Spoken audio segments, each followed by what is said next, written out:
Hey you guys, welcome back to Gracie's Quilting and Crafting Corner. So what you are looking at is my setup for my rag quilt. I will be making a twin size rag quilt and I'm using 12-inch square blocks. So with a rag quilt, you can make it any size you want. If you want to use 4.5-inch squares, 5.5, 6.5, it doesn't matter. I choose to use 12-inch square blocks because it's easier and it's quicker for me.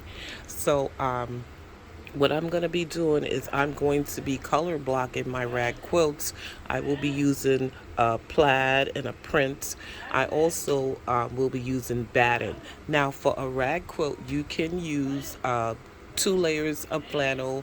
You could use cotton on top, flannel on the bottom, and batten if you want to, but you need to know that cotton, it has to be 100% cotton so you can get that fray when you cut the quilt when you start ragging it.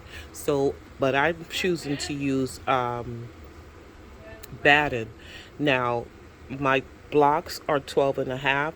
My batten is 11 and a half. Now, the reason the batten has to be smaller than the block itself is because when you get ready to sew it and you get ready to rag it, you don't want to cut the batten. So this is a block here that I've already put together. And as you can see, when I sew across here, when I make my crisscross and then I get ready to snip, I will just be snipping the fabric along here. But I won't be snipping the batting because it's a size smaller.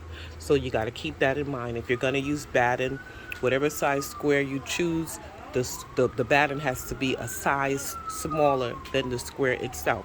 So like I said, I'm using a 12 and a half block, and so my batten is 11 and a half, and this will be a twin rag quilt. I will come back to show you guys the finishing look.